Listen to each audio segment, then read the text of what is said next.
بسم اللہ الرحمن الرحیم۔ یہود کے ساتھ معاہدہ۔ نبی صلی اللہ علیہ وسلم نے ہجرت کے بعد جب مسلمانوں کے درمیان عقیدے، سیاست اور نظام کی وحدت کے ذریعے ایک نئے اسلامی معاشرے کی بنیادیں استوار کر لیں تو غیر مسلموں کے ساتھ اپنے تعلقات منظم کرنے کی طرف توجہ فرمائی۔ آپ صلی اللہ علیہ وسلم کا مقصود یہ تھا کہ ساری انسانیت امن و سلامتی کی سعادتوں اور برکتوں سے بہرہ ہو، اور اس کے ساتھ ہی مدینہ اور اس کے گرد و پیش کا علاقہ ایک وفاقی وحدت میں منظم ہو جائے۔ چنانچہ آپ صلی اللہ علیہ وسلم نے رواداری اور کشادہ دلی کے ایسے قوانین مسنون فرمائے جن کا اس تعصب اور غلو پسندی سے بھری ہوئی دنیا میں کوئی تصور ہی نہ تھا۔ جیسا کہ ہم بتا چکے ہیں، مدینے کے سب سے قریب ترین پڑوسی یہود تھے۔ یہ لوگ اگرچہ در پردہ مسلمانوں سے عداوت رکھتے تھے، لیکن انہوں نے اب تک کسی محاذ آرائی اور جھگڑے کا اظہار نہیں کیا تھا۔ اسی لیے رسول اللہ صلی اللہ علیہ وسلم نے ان کے ساتھ ایک معاہدہ منعقد کیا جس میں انہیں دین و مذہب اور جان و مال کی مطلق آزادی دی گئی تھی، اور جلا وطنی، ضبطی جائیداد یا جھگڑے کی سیاست کا کوئی رخ اختیار نہیں کیا گیا تھا۔ یہ معاہدہ اسی معاہدے کے ضمن میں ہوا تھا جو خود مسلمانوں کے درمیان باہم طے پایا تھا اور جس کا ذکر قریب ہی گزر چکا ہے۔ آگے اس معاہدے کی اہم دفعات پیش کی جا رہی ہیں۔ معاہدے کی دفعات۔ نمبر 1، بنو عوف کے یہود مسلمانوں کے ساتھ مل کر ایک ہی امت ہوں گے۔ یہود اپنے دین پر عمل کریں گے اور مسلمان اپنے دین پر۔ خود ان کا بھی یہی حق ہوگا اور ان کے غلاموں اور متعلقین کا بھی، اور بنو عوف کے علاوہ دوسرے یہود کے بھی یہی حقوق ہوں گے۔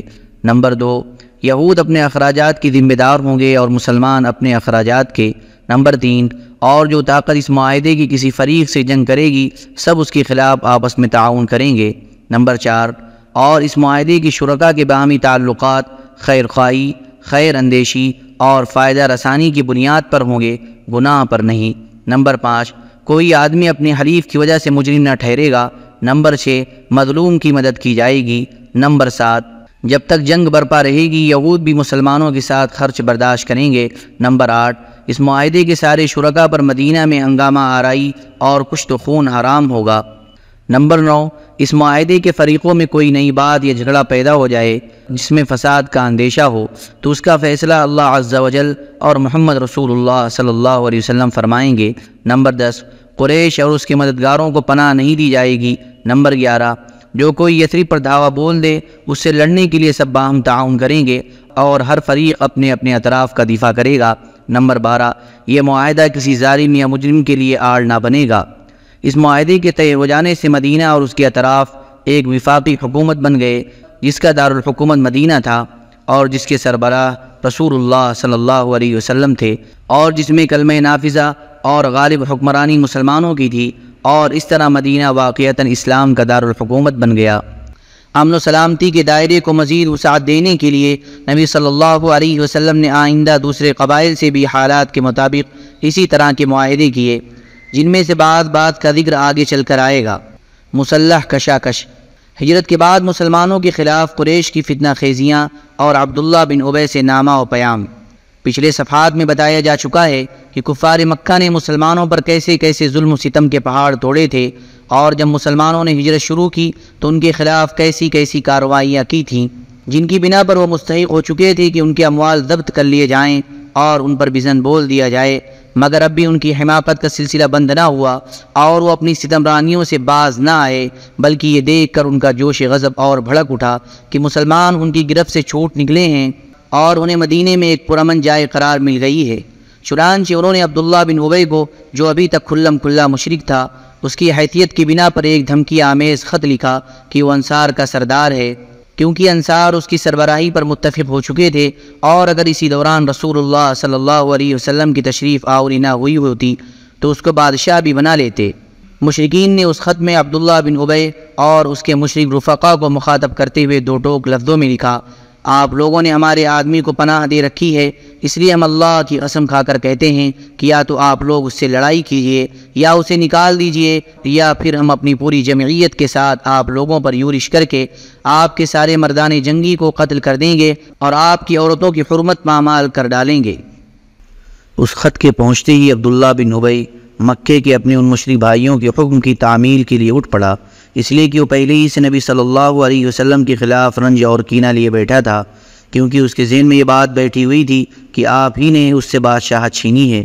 چنانچہ جب یہ خط عبداللہ بن ابی اور اس کے بت پرست رفقا کو موصول ہوا تو وہ رسول اللہ صلی اللہ علیہ وسلم سے جنگ کے لیے جمع ہو گئے۔ جب نبی صلی اللہ علیہ وسلم کو اس کی خبر ہوئی تو آپ ان کے پاس تشریف لے گئے اور فرمایا، قریش کی دھمکی تم لوگوں پر بہت گہرا اثر کر گئی ہے۔ تم خود اپنے آپ کو جتنا نقصان پہنچا دینا چاہتے ہو، قریش اس سے زیادہ تم کو نقصان نہیں پہنچا سکتے تھے۔ تم اپنے بیٹوں اور بھائیوں سے خود ہی لڑنا چاہتے ہو۔ نبی صلی اللہ علیہ وسلم کی یہ بات سن کر لوگ بکھر گئے۔ اس وقت تو عبداللہ بن ابی جنگ کے ارادے سے باز آ گیا، کیونکہ اس کے ساتھی ڈھیلے پڑ گئے تھے۔ یہ بات ان کی سمجھ میں آ گئی تھی، لیکن حقیقت میں قریش کے ساتھ اس کے روابط در پردہ قائم رہے، کیونکہ مسلمان اور مشرکین کے درمیان شر و فساد کا کوئی موقع وہ ہاتھ سے جانے نہ دینا چاہتا تھا۔ پھر اس نے اپنے ساتھ یہود کو بھی ساتھ رکھا تھا تاکہ اس معاملے میں ان سے بھی مدد حاصل کرے، لیکن وہ تو نبی صلی اللہ علیہ وسلم کی حکمت تھی جو رہ رہ کر شر و فساد کی بھڑکنے والی آگ کو بجھا دیا کرتی تھی۔ مسلمانوں پر مسجد حرام کا دروازہ بند کیے جانے کا اعلان۔ اس کے بعد حضرت سعد بن معاذ رضی اللہ تعالیٰ عنہ عمرہ کے لیے مکہ گئے اور امیہ بن خلف کے مہمان ہوئے۔ انہوں نے امیہ سے کہا، میرے لیے کوئی خلوت کا وقت دیکھو، ذرا میں بیت اللہ کا طواف کر لوں۔ امیہ دوپہر کے وقت انہیں لے کر نکلا تو ابو جہل سے ملاقات ہو گئی۔ اس نے امیہ کو مخاطب کر کے کہا، ابو صفوان تمہارے ساتھ یہ کون ہے؟ امیہ نے کہا، یہ سعد ہیں۔ ابو جہل نے سعد کو مخاطب کر کے کہا، اچھا میں دیکھ رہا ہوں کہ تم بڑے امن و اطمینان سے طواف کر رہے ہو، حالانکہ تم لوگوں نے بے دینوں کو پناہ دے رکھی ہے اور یہ زعم رکھتے ہو کہ ان کی نصرت و اعانت بھی کرو گے۔ سنو خدا کی قسم، اگر تم ابو صفوان کے ساتھ نہ ہوتے تو اپنے گھر سلامت پلٹ کر نہ جا سکتے تھے۔ اس پر حضرت سعد رضی اللہ تعالیٰ عنہ نے بآواز بلند کہا، سن خدا کی قسم، اگر تو نے مجھ کو اس سے روکا تو میں تجھے ایسی چیز سے روک دوں گا جو تجھ پر اس سے بھی زیادہ گرا ہوں گی، یعنی اہل مدینہ کے پاس سے گزرنے والا تیرا تجارتی راستہ۔ مہاجرین کو قریش کی دھمکی۔ پھر قریش نے مسلمانوں کو کہلا بھیجا کہ تم مغرور نہ ہونا کہ مکے سے صاف بچ کر نکل آئے، ہم یثرب بھی پہنچ کر تمہارا ستیہ ناش کر دیتے ہیں۔ اور یہ محض دھمکی نہ تھی، بلکہ رسول اللہ صلی اللہ علیہ وسلم کو اتنے موقت طریقے پر قریش کی چالوں اور برے ارادوں کا علم ہو گیا تھا کہ آپ یا تو جاگ کر رات گزارتے تھے یا صحابہ کرام کے پہرے میں سوتے تھے۔ چنانچہ صحیح بخاری و مسلم میں حضرت عائشہ رضی اللہ عنہا سے مروی ہے کہ مدینہ آنے کے بعد ایک رات رسول اللہ صلی اللہ علیہ وسلم جاگ رہے تھے کہ فرمایا، کاش آج رات میرے صحابہ میں سے کوئی صالح آدمی میرے یہاں پہرا دیتا۔ ابھی ہم اسی حالت میں تھے کہ ہمیں ہتھیار کی جھنکار سنائی پڑی۔ آپ نے فرمایا، کون ہے؟ جواب آیا، سعد بن ابی وقاص۔ فرمایا، کیسے آنا ہوا؟ بولے، میرے دل میں آپ صلی اللہ علیہ وسلم کے متعلق خطرے کا اندیشہ ہوا تو میں آپ کے یہاں پہرا دینے آ گیا۔ اس پر رسول اللہ صلی اللہ علیہ وسلم نے انہیں دعا دی، پھر سو گئے۔ یہ بھی یاد رہے کہ پہرے کا یہ انتظام بعض راتوں کے ساتھ مخصوص نہ تھا، بلکہ مسلسل اور دائمی تھا۔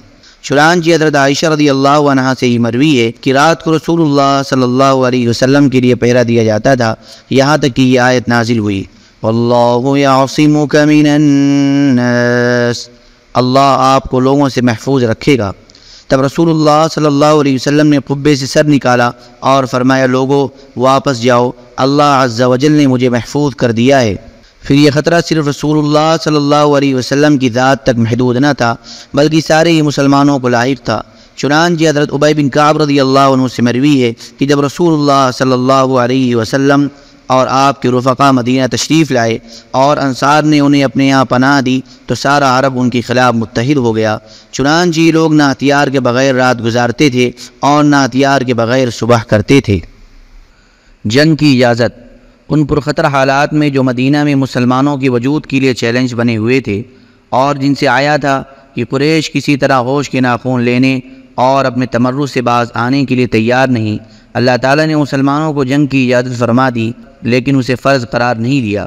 اس موقع پر اللہ تعالیٰ کا جو ارشاد نازل ہوا وہ یہ تھا، أذن للذين يقاتلون بأنهم ظلموا وإن الله على نصرهم لقدير۔ جن لوگوں سے جنگ کی جا رہی ہے انہیں بھی جنگ کی اجازت دی گئی، کیونکہ وہ مظلوم ہیں اور یقیناً اللہ ان کی مدد پر قادر ہے۔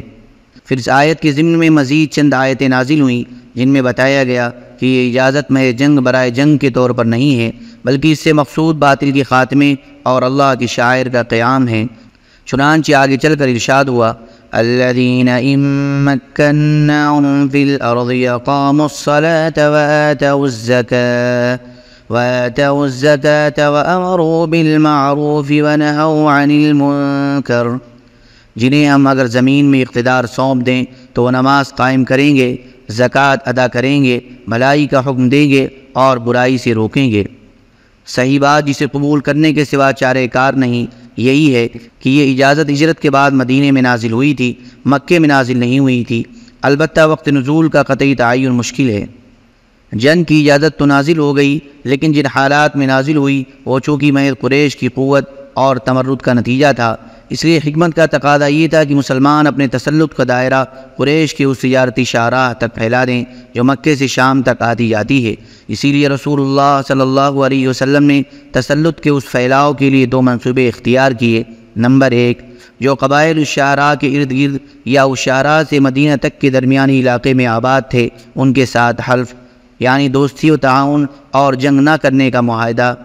نمبر 2، دوسرا منصوبہ اس شاہراہ پر گشتی دستے بھیجنا۔ پہلے منصوبے کی ضمن میں یہ واقعہ قابل ذکر ہے کہ پچھلے صفحات میں یہود کے ساتھ کیے گئے جن معاہدے کی تفصیل گزر چکی ہے، آپ صلی اللہ علیہ وسلم نے عسکری مہم شروع کرنے سے پہلے اسی طرح کی دوستی اور تعاون اور عدم جنگ کا ایک معاہدہ قبیلہ جہینہ کے ساتھ بھی کیا۔ ان کی آبادی مدینے سے تقریباً 3 مرحلے پر 45 یا 50 میل کے فاصلے پر واقع تھی۔ اس کے علاوہ طلائع گردی کے دوران بھی آپ صلی اللہ علیہ وسلم نے متعدد معاہدے کیے جن کا ذکر آئندہ آئے گا۔ دوسرا منصوبہ سرایہ اور غزوات سے تعلق رکھتا ہے جس کی تفصیلات اپنی اپنی جگہ آتی رہیں گی۔ اللہم صلی علی سیدنا وعلی آل سیدنا محمد وبارک وسلم۔ سبحان ربک رب العزة عما یصفون وسلام علی المرسلین والحمد للہ رب العالمین۔